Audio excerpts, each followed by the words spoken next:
Имущество все на месте дома? Все, ничего не тронуто, все на месте. Претензий никому не имеете? Нормально Нет, всё? у моей жены есть брат. Ну, он покойный. Вода до отсюда, вот где-то вот так. Да, я к вам звонил. Вот так вот она была, вот. Супруга взяла трубку, говорит, мы уже ушли, говорит, дверь закрыли. Ага. А вы вначале здесь же были сперва, да? Да. Я до последнего был. До последнего.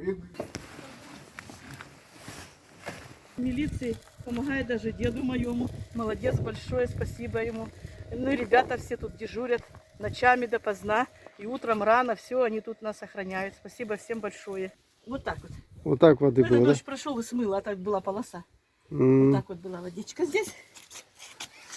А здесь повыше, наверное, вот. Даже не верится, что такой был ажиотаж.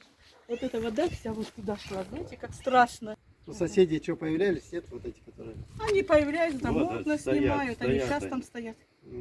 Там что, розетки снимают, все в доме, что Да. снимает, что нужно. Период паводков, получается, охраняем общественный порядок, от мародерства защищаем, патрулируем. Вот такие дома тоже затопили, получается.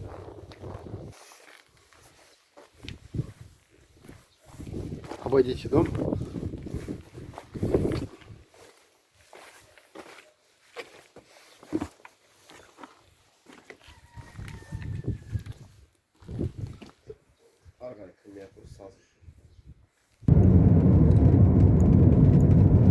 В этом году очень много воды, и берег реки Ишим, края особенно, они обсыпались, и поэтому моя задача не допустить, чтобы люди не подходили близко к берегу.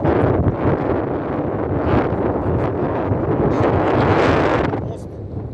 Люди